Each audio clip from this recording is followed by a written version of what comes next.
Welcome back. Bulletin का बाकायदा आगाज करते हैं। वजीर आजम ईद सऊदी अरब में गुजारेंगे। इस राय के मुताबिक वजीर आजम शहबाज शरीफ कल दौरा सऊदी अरब पर रवाना होंगे। वजीर आजम के हमरा फील्ड मार्शल सैयद आसिम मुनीर भी जाएंगे। वजीर आजम के हमरा ख्वाजा आसिफ, इसहाक डार और अता तारड़ भी होंगे। वजीर आजम सऊदी अरब का शुक्रिया अदा करेंगे। कौमी इक्तिसादी काउंसिल ने आइंदा माली साल के मुआशी अहदाफ की मंजूरी दे दी है। काउंसिल ने आइंदा माली साल के तरक्याती प्लान की भी मंजूरी दे दी है और वजीर आजम शहबाज शरीफ की ज़ेर सदारत कौमी इक्तिसादी काउंसिल का इजलास खत्म हो चुका है। मुदस्सिर अली राना इस्लामाबाद से हमारे साथ मौजूद हैं। मुदस्सिर, इजलास की सूरत हाल बताइएगा।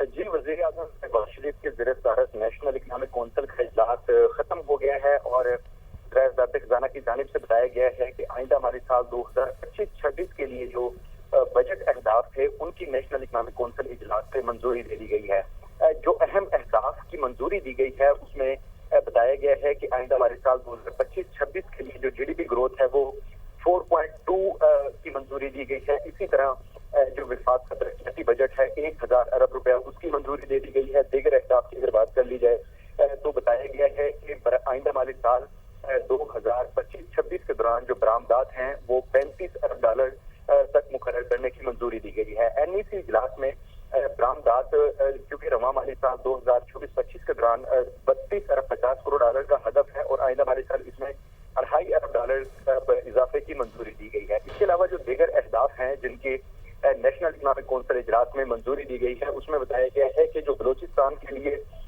N25 के लिए 120 अरब रुपए मुख्तस किया गया था, नेशनल इकनॉमिक काउंसिल इजलास में इसको रिवाइज किया गया है और अब N25 के लिए जो 3 सेक्शन हैं उनकी 100 अरब रुपए की मंजूरी दी गई है। ये 20 अरब रुपया किसी और पे एडजस्ट किया गया है। ज़राए की जानिब से ये बताया गया है कि जो N25 के 3 सेक्शन हैं, तीनों सेक्शन के लिए पहले 40 और 40 अरब रुपए मुख्तस किए गए थे, लेकिन मुख्तस किए गए थे। बहुत शुक्रिया मुदस्सिर आपका। माहिर मईशत डॉक्टर फारूक सलीम का कहना है कि हमारे वफाकी बजट का ज़्यादातर हिस्सा बैरूनी कर्जों के सूद की अदायगियों में चला जाता है। सूबों को भी दिफाई बजट में अपना हिस्सा डालना चाहिए। दुनिया पॉडकास्ट में गुफ्तगू करते हुए उनका कहना था कि गुज़श्ता बरस हमारा कुल दिफाई बजट 7.5 अरब डॉलर था, जबकि भारत का महज राफेल प्रोजेक्ट 16 अरब डॉलर का था। सूबों का कितना बड़ा कंट्रीब्यूशन है पाकिस्तान की गवर्नेंस और मईशत की खराबी में? देखिए, 2 अमेंडमेंट्स जब तक हम नहीं लेके आते, इस साल 10 या 11 हज़ार अरब रुपए वफाकी हुकूमत ने सूद की मद में देना। अब वो जो कर्जाजात लिए गए थे वो इस्लामाबाद के ऊपर तो खर्च नहीं किए गए थे, सारे पाकिस्तान के ऊपर खर्च किए गए थे। जब तक सूबे उसके अंदर कंट्रीब्यूशन नहीं करेंगे विफाक बजट नहीं बन सकता। ये मेरा तखमीना है कि इस साल 2500 अरब के लगभग दिफाई बजट आएगा। अब अफवाज पाकिस्तान क्या सिर्फ इस्लामाबाद का दिफा करती हैं? पूरे पाकिस्तान का दिफा करती हैं और कंट्रीब्यूशन सिर्फ फेडरल बजट से निकाली जाती है। डॉक्टर साहब, इस वक्त कितनी ज़रूरत है पाकिस्तान को अपना दिफाई बजट बढ़ाने की? भाई साहब, 2 चीज़। इस साल पिछले साल का जो बजट है दिफाई बजट वो 7.5 अरब रुपए का 7.5 अरब डॉलर का है। हुकूमत पाकिस्तान 7.5 अरब पाक फ़ज़ाइया, बरी फ़ौज, बहरी फ़ौज, तीनों अफवाज आर्मी, नेवी, एयरफोर्स मिला के 7.5 अरब डॉलर का दिफाई बजट है। भारत का सिर्फ राफेल प्रोजेक्ट 16 अरब डॉलर का। अब आप जिसके साथ आपका मुकाबला है, यहाँ पे 7.5 अरब डॉलर हम सारी फौज को दे रहे हैं और वहाँ पे उनका सिर्फ राफेल का, एयरफोर्स का एक प्रोजेक्ट 16 अरब डॉलर का है। आगे बढ़ते हैं। कराची मलीर जेल से फरार होने वाले कैदियों की गिरफ्तारी के लिए शहर भर में सर्च ऑपरेशन जारी है, तो दूसरी जानिब सिंध हुकूमत की जानिब से कैदी की रजा कराना वापसी पर किसी किस्म की कानूनी कार्रवाई न करने के ऐलान पर कैदियों के अहले खाना उन्हें खुद वापस जेल लेकर आ रहे हैं। इस वक्त हमारे रिपोर्टर सालिक शाह मलीर जेल से फरार एक कैदी के साथ ही मौजूद हैं जो कि अज खुद गिरफ्तारी देने जेल पहुंचा है। Salik, over to you. बिल्कुल पीर और मंगल के दरमियानी रात को कराची की जो मलिर जेल से फरार होने वाले कैदियों के हवाले से ये बताया जा रहा है कि 216 के करीब जो कैदी यहाँ से फरार हुए थे। 105 कैदियों को शहर भर के मुख्तलिफ इलाकों से गिरफ्तार किया गया है, जबकि कुछ कैदियों की जानिब से जो है रजाकाराना तौर पर वापसी का सिलसिला भी जारी है। इस वक्त मैं कराची की मलिर जेल के बाहर मौजूद हूँ। पीर और मंगल की दरमियानी रात जहाँ कराची की बैरक नंबर 4 से फरार होने वाला कैदी जो चोरी के केस में गिरफ्तार हुआ था, उसके बाद वो जेल में आया था और यहाँ से फरार हुआ, वो वापस रजाकाराना गिरफ्तारी देने के लिए उससे मालूम करते हैं। बैरिक वाले पुलिस वालों को बुला रहे थे तो कोई पुलिस वाला भी नहीं आ रहा था, तो फिर जो पटेल वगैरह है तो उन्होंने गेट खोला। मैं भी सोया हुआ था, तो जब देखा तो सारी आवाम जा रही है तो हम भी उनके पीछे निकले। जब घर पर पहुंचे तो तब हमारे को पता चला तो यार ये क्या किया गया हमने, तो इससे बेहतर है बड़ों को बताया। तो बड़ों ने बोला तो बाबा ये आप गिरफ्तारी दे दो तो ये अच्छी बात है, क्यों तो जेल तोड़ना हम लोगों का काम नहीं था। आप बताइएगा कि आप लोग उनको वापस लेकर आए हैं तो घर गए तो क्या हुआ था, ये बताइए। भाई ये इसने तो बोला भाई हम गफलत से निकले हुए हैं, हमने तो बोला ये जो केस है अब तुम्हारा ऐसा मसला नहीं है, तुम वैसे भी निकल जाएंगे, अब तुम सिलेंडर करो, क्योंकि हम लोग इतना बोझ नहीं उठा सकते हैं, ये गरीब आदमी है। कैदी जो गिरफ्तार हुआ था, जो बाद जेल से फरार हुआ था, अब उससे थोड़ी देर पहले उससे यहाँ पर आकर अस्कुद गिरफ्तारी दी है। जी वेलकम बैक जनाब। वक्त कम है और मुकाबला सख्त है। मवेशी मंडियों में गहमा गहमी उरूज पर है, भाव ताव भी उरूज पर है। किसी को बैल पसंद आया तो किसी को खूबसूरत और तगड़े बकरे और दुम्बे की तलाश है। जिन्होंने जानवर ले लिया है वो खूब आओ भगत भी कर रहे हैं। मुख्तलिफ शहरों से हमारे रिपोर्टर्स हमारे साथ मौजूद हैं। जान लेते हैं कि इन तमाम शहरों में कैसी गहमा गहमी दिखाई जा रही है।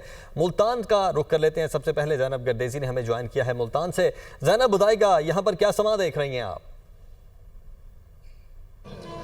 जी बिल्कुल, मुल्तान शहर में आर्जी तौर पर 6 मवेशी मंडियां जो हैं वो कायम की गई हैं और मैं इस टाइम भावलपुर चौक पर मौजूद हूँ, जहाँ पर मवेशी मंडी जो है सजाई गई है और यहाँ पर मुख्तलिफ इक़साम के छोटे और बड़े जानवर लाए गए हैं। कीमतें आसमान से बातें कर रही हैं जानवरों की। अगर बकरों की बात करें तो यहाँ पर लायलपुरी बकरे लाए गए हैं, राजस्थानी नस्ल के भी बकरे लाए गए हैं, ब्राह्मण बकरे हैं, लेकिन जो इनकी कीमतें हैं वो आसमान से बातें कर रही हैं और उसके साथ साथ व्यापारियों के बकरे हैं वो भी अरूज पर पहुंच चुके हैं।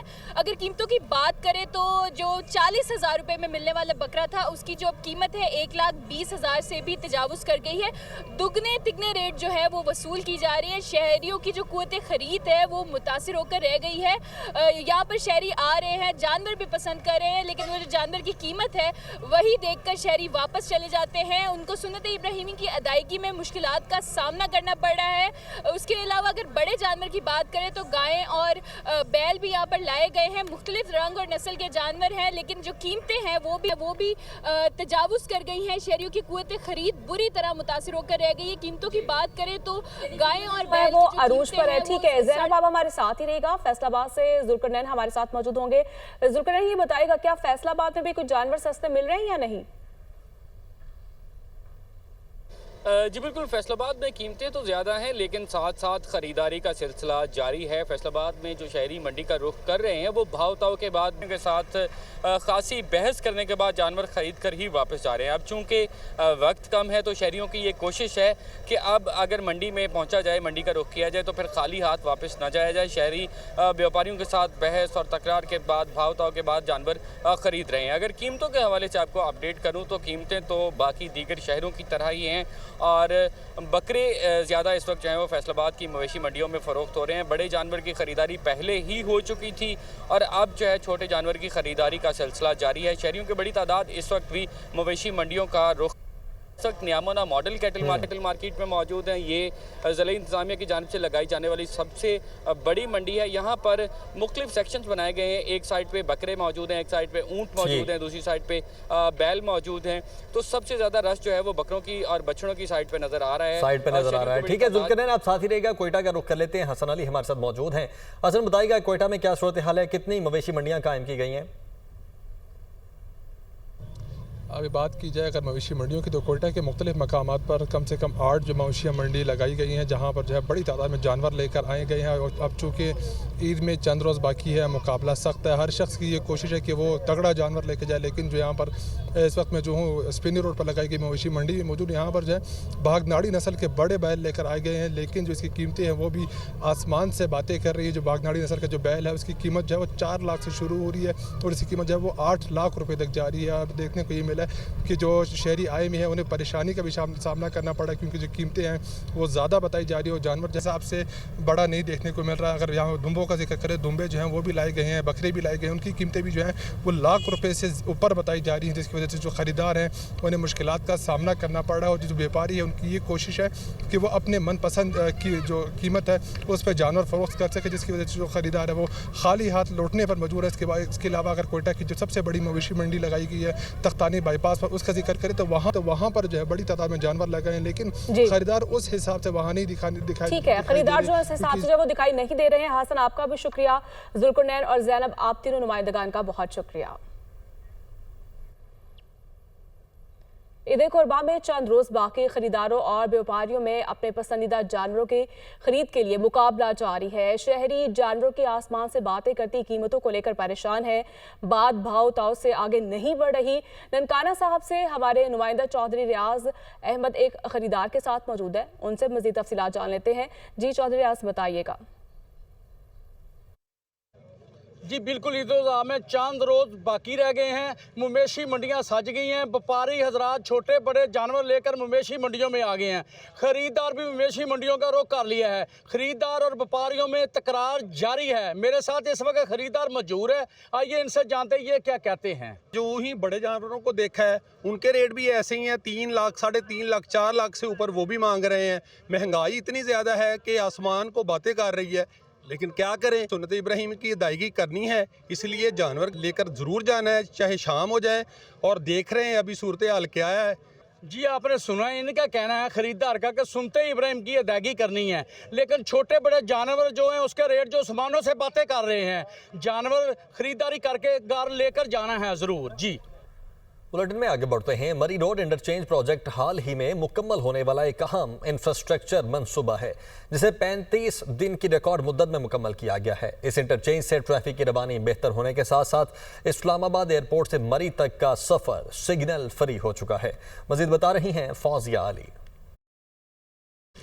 जो बिल्कुल वफाकी दारुल हुकूमत में हालिया बरसों में इंफ्रास्ट्रक्चर पर ख़ास तवज्जो दी गई है। इंफ्रास्ट्रक्चर की बेहतरी के लिए फ्लाईओवर्स, अंडरपासेस, लिंक रोड्स की तामीर जो है वो की गई है। इस वक्त मैं मौजूद हूँ जुनाद स्क्वायर मरी रोड इंटरचेंज पर। ये इंटरचेंज जो है अहम इसलिए भी है कि 35 दिन की मुद्दत में जो है ये रिकॉर्ड मुद्दत में ये मुकम्मल किया गया है। एयरपोर्ट से लेकर मरी तक जो है वो जाने वाला रास्ता सिग्नल फ्री हो गया है। इसकी लंबाई जो है 479 मीटर, जबकि 3 लेन्स हैं इसकी। मेरी अगर बाएं जानब जो है वो एक अहम तफरीह मकाम लेक व्यू पार्क है। ख़ास तौर पर कोई त्यौहार होता है, स्पेशल ओकेजन्स होते हैं, जब मरी की जानब सयाहों की बहुत बड़ी तादाद आती है या फिर इन पार्क की जानब आती है, तो यहाँ पर ट्रैफिक जैम का सामना करना पड़ता है। इस इंटरचेंज के बनने के बाद जो है ट्रैफिक की रवानी जो है वो बहुत स्मूथ हो गई है। हम देख सकते हैं कि जो गाड़ियाँ हैं वो आराम से जो है वो मूव कर रही हैं। बारा को मरी कश्मीर के रास्ते जो लोग जाना चाह रहे हैं उनके लिए ये इंटरचेंज है वो काफ़ी अहम साबित हुआ है। साथ ही साथ जो है वो शहरी CDA की जानिब से, वफाकी तरक्याती इदारे की जानिब से ये जितने भी इंटरचेंजेस इस्लामाबाद में बनाए गए हैं, जितने भी मंसूबे बनाए गए हैं, उनको खूब सराहते हैं, क्योंकि इनसे उनकी ज़िंदगियाँ जो हैं वो काफ़ी आसान हो गई हैं। जी वज़ीर मुमलिकत बराए क्रिप्टो और डिजिटल असासाजात बिलाल बिन साकिब की अमरीकी सदर के मुशीर बराए क्रिप्टो बुहाइन से मुलाकात। बिलाल बिन साकिब ने पाकिस्तान में क्रिप्टो और डिजिटल असासों के फ़रोग़ की कोशिशों से आगाह किया। पाकिस्तान और अमरीका के दरमियान डिजिटल असासों के फ़रोग़ के लिए ताउन पर तबादला ख्याल। बुहाइन क्रिप्टो और डिजिटल असासों के लिए अमरीकी सदर डोनाल्ड ट्रंप के मुशीर हैं। बिलाल बिन साकिब ने लॉस वेगस में बिटकॉइन कॉन्फ्रेंस में पाकिस्तान की हिकमत अमली से आगाह किया। बिलाल बिन साकिब ने कहा, पाकिस्तान बिटकॉइन के ज़खायर कायम करने वाला पहला एशियाई मुल्क बनना चाहता है। पाकिस्तान डिजिटल असासों के लिए जदीद रेगुलेटरी फ्रेमवर्क बनाना चाहता है। और अब बात करेंगे रॉयल चैलेंजर्स बेंगलोर का IPL जीतने का जश्न सोग में तब्दील हो गया। भारतीय मीडिया के मुताबिक रॉयल चैलेंजर्स की जीत के जश्न में भगदड़ 11 अफराद हलाक, 50 से ज्यादा अफराद जख्मी भी हुए।